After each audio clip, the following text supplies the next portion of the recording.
Hi and welcome to this Blueberry Markets video update with me, John Kibler, head currency analyst.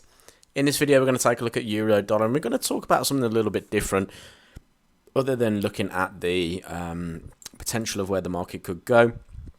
I want to talk about how you can spot a trend continuation move or how you can spot a change in trend. And as you can see, I've already drawn a few things on here. Now, this only obviously works with trend in markets, and that's predominantly what you want to try and find. You want to try and find markets that are trending, okay? Now, looking at this market, we can clearly see the market's in a downtrend just by looking at this red line through here. You can see that the market is making those lower lows, lower highs. Okay, now a really easy way to spot a change in that trend is to use that trend line as a resistance level. Okay, so typically what I try and do is I'll start at the very top of a trend move and look for another lower high to move it on to, okay, a significant lower high.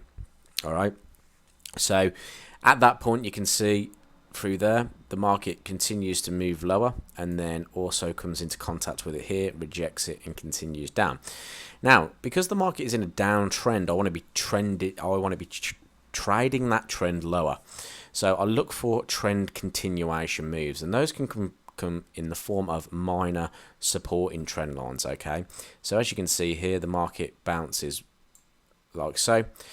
A lot of people may get in long here thinking that the market's bounced from this previous low up in there, and then we get the first idea that this market is in a downtrend, okay, because that is the first lower low that's been formed, breaking through these key lows here.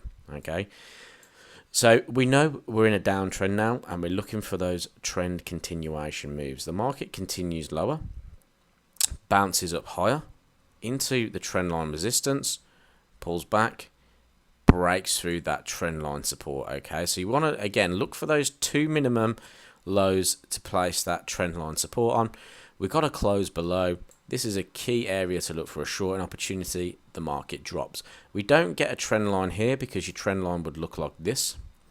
Okay, we don't want that. We don't want a descending trend line there. We want an ascending trend line against the overall trend. Okay, so we commonly call these CTLs or counter trend lines. Okay, so what we do want to see is those counter trend lines break and then look for the continuation move. So again, two minimum there. Market breaks through it on this bearish candle here.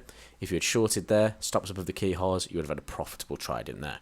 So now, price has come back down into this area where we ask ourselves, are we going to get a trend continuation or are we going to get a change of trend? Now, the only way we're going to know that is by watching the price action.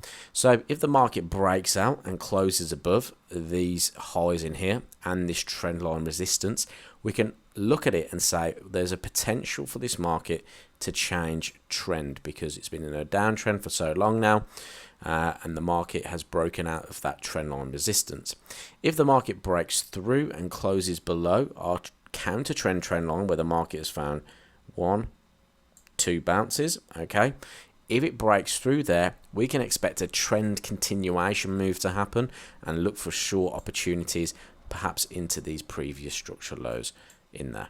Okay, so this is a way of how you can spot a trend continuation move or a change in trend. And just to do a quick example, if I just remove all these drawing tools, let's just look at this minor move that we saw. So again, we had a nice little downtrend on the go through here. Okay, so let's just pick a point of that downtrend. There's multiple trend lines you can use through here. Okay, you can use this trend line running all the way through. So again, I connected these two highs, this first high, this second high. Okay, we had a false breakout here, so this is why we look for two minimum closes above, and we've mentioned that in previous videos before. Okay, so again, very much like here, two closes above, we get that change in trend. Even if it's only a minor change in trend, it's still a change in trend, and the market moves higher from that breakout in there. Again, look for your minimum two lower lows to look for that break in CTL. So we don't actually get one through there. It's very minimal.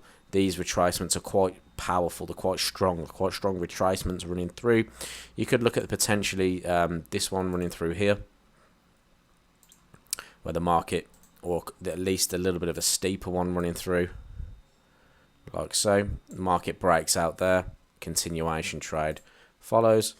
Again, you could look at this one potentially through there, 1, 2 bounces, market breaks through, continuation trade. Again, market breaks through here, continuation trade, so on and so forth. So that's a way you can use the trend lines to identify trend continuation moves and a trend reversal, okay, a change in the trend. So I hope this video has been helpful. I hope you've enjoyed this little video. Hopefully it's been a bit different for you. If you did like it, please like and subscribe to the YouTube channel. If you want to see more content like this, comment below what do you want to see next, or maybe what can I feature in future videos. Thanks for watching. Speak to you soon.